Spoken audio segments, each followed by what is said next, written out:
Bonjour, dans cette vidéo, nous allons parler du devoir maison traitant des nombres dérivés. J'ai coupé la correction de ce devoir maison en 3 vidéos. Là, c'est la troisième vidéo. On va donc parler de la fonction inverse. J'ai déjà fait une vidéo sur la correction concernant les fonctions affines et la correction concernant la fonction cube.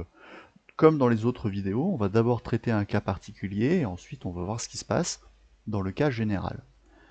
Au niveau du cas particulier, on appelle donc L la fonction inverse, donc L de x égale 1 sur x, et je ne vais pas regarder l'ensemble de définitions au complet, je vais uniquement prendre l'intervalle 0 plus l'infini. J'aurais très bien pu faire sur l'intervalle moins l'infini 0, ça aurait été exactement les mêmes techniques de calcul. Alors ici, on s'intéresse au point d'abscisse a égale 3, et donc pour tout h strictement positif, on nous demande de calculer L de a plus h moins L de a. Donc ici, comme a est égal à 3, on peut directement remplacer a par 3, donc ça fait L de 3 plus h moins L de 3. Il s'agit de la fonction inverse, donc je sais que L de 3 plus h, c'est l'inverse de 3 plus h, et L de 3, c'est l'inverse de 3. Donc 1 sur 3. J'ai ici deux fractions que je veux additionner, il faut donc les mettre au même dénominateur. Ici, je vais multiplier par 3 au numérateur et au dénominateur, par exemple. Donc ça fait 3 divisé par 3 facteur de 3 plus h. Et là, je vais multiplier au numérateur et au dénominateur par 3 plus h. Donc ça fait 3 plus h divisé par 3 facteur de 3 plus h. Je vous rappelle que lorsqu'il y a un moins devant une fraction, c'est comme si on avait des parenthèses.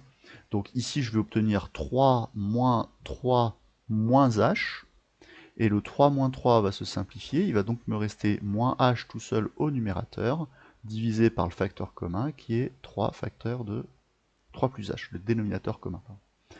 Voilà, donc on a bien démontré ce que la question 1 demandait, c'est que L de A plus H moins L de A est bien égal à moins H divisé par 3 facteurs de 3 plus H.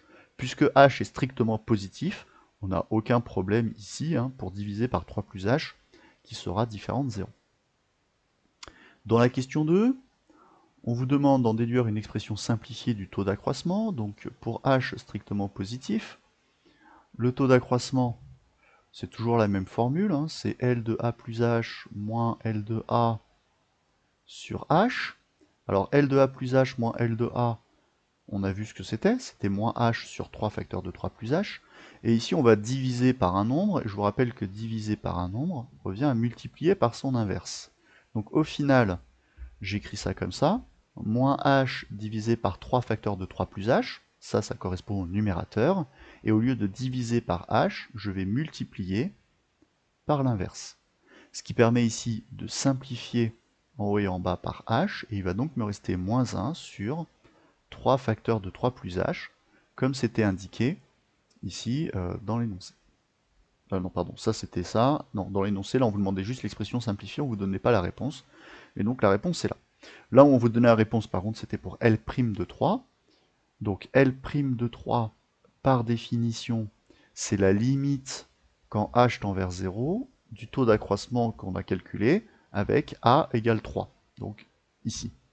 Puisque h tend vers 0, dans nos calculs, on peut remplacer h par 0. Je rappelle que h n'est pas égal à 0, mais il se rapproche de 0, il est aussi proche de 0 que l'on veut. Et donc il est tellement proche de 0 que quand je vais faire 3 plus h, c'est comme si je faisais le calcul 3 plus 0. Ce qui va donc être égal à 3. 3 fois 3, ça fait 9. Et donc j'obtiens moins 1 sur 9. Donc la limite du taux d'accroissement est égale à moins 1 neuvième. L' de 3 est égal à moins 1 neuvième. Donc par définition, le coefficient directeur de la tangente à la courbe de la fonction inverse au point d'abscisse 3 est égal à moins 1 neuvième. Dans la question 4, on vous demande pas seulement le coefficient directeur de cette tangente, on vous demande l'équation réduite. Donc pour cela, on utilise la formule y égale L' de a facteur de x moins a plus L de a. Alors L' de a, on vient de le calculer, c'est moins 1 neuvième. A est égal à 3, donc on obtient un facteur de x moins 3, plus L de a, donc l'image de a, c'est 1 tiers. au final, j'ai moins 1 neuvième fois x, moins 1 neuvième multiplié par moins 3, ça va donc faire plus 3 neuvièmes, mais 3 neuvièmes, on pourra le simplifier en 1 tiers, et le 1 tiers qui est là au L de A.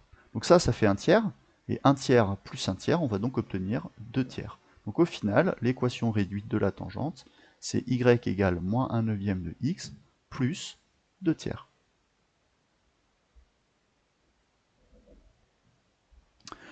Voilà, on retrouve bien le fait que le coefficient directeur de la tangente est égal au nombre dérivé au point A égale 3, au point d'abscisse A égale 3.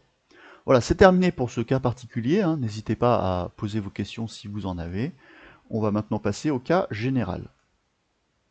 Alors, dans le cas général, on est toujours sur l'intervalle 0 ouvert plus l'infini, donc on prend n'importe quel point d'abscisse petit a, et on nous demande de démontrer que le taux d'accroissement est égal à moins 1 sur a facteur de a plus h. Alors, je vais faire comme tout à l'heure, je vais d'abord décomposer le numérateur, donc pour tout h strictement positif, je vais d'abord calculer L de a plus h moins L de a. Par définition de la fonction L, c'est égal à l'inverse de a plus h moins l'inverse de a.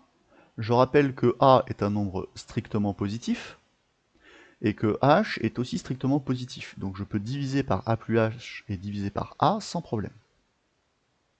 Je réduis au même dénominateur. Je multiplie par a ici et là, donc ça fait a divisé par a facteur de a plus h. Et ici, je vais multiplier par a plus h. Donc ça fait a plus h facteur de a plus h fois a. Donc j'ai bien ici exactement la même chose. On constate que j'ai deux fractions qui ont le même dénominateur, je peux donc les regrouper ensemble. J'obtiens donc a moins entre parenthèses a plus h sur a facteur de a plus h. Et donc au final, j'obtiens a moins a qui s'annule, et il me reste donc moins h au numérateur,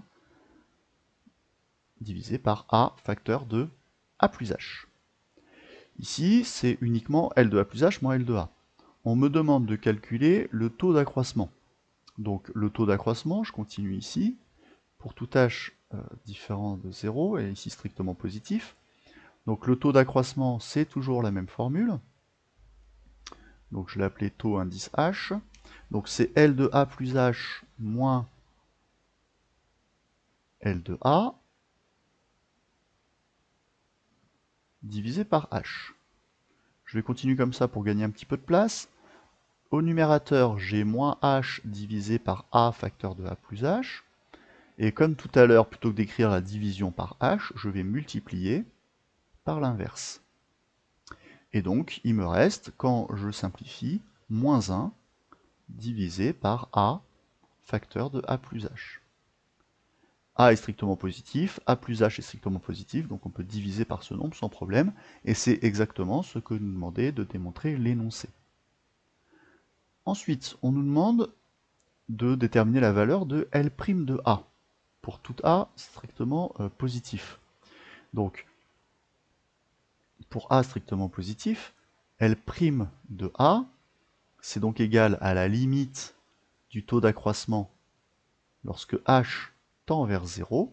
Je fais comme tout à l'heure, je remplace H par 0.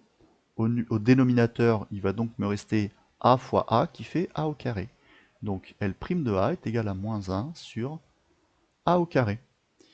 Voilà, donc là on a une formule générale. Quand je veux calculer, donc pour un nombre A strictement positif, quand je cherche à calculer le nombre dérivé de la fonction inverse au point d'abscisse A, j'obtiens directement moins 1 sur A au carré. Tout à l'heure on avait fait le calcul avec 3, ça faisait moins 1 sur 3 au carré, donc on retrouve le moins 1 neuvième qu'on avait tout à l'heure.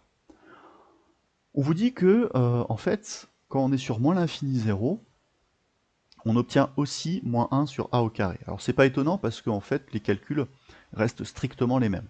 Donc on soit sur intervalle 0 plus l'infini ou sur intervalle moins l'infini 0, évidemment 0 ouvert à chaque fois, on obtient exactement la même chose. Donc on vous dit que cette formule-là fonctionne pour a strictement positif ou pour a strictement négatif. Et on vous dit de démontrer que les tangentes à la courbe de L au point d'abscisse moins 1 et 1 sont parallèles. En fait, ce qu'il suffit de calculer, c'est L de 1, qui est donc égal à moins 1 sur 1 au carré, donc ça c'est égal à moins 1. Si je calcule L de moins 1, j'obtiens moins 1 divisé cette fois-ci par moins 1 au carré, mais comme moins 1 est entre parenthèses et que je le mets au carré, ça va être exactement la même chose que moins 1 sur 1, et ça va donc me donner également moins 1. Conclusion, L de 1, alors pardon, c'est L' ici, et L' de 1 est égal à L' de moins 1.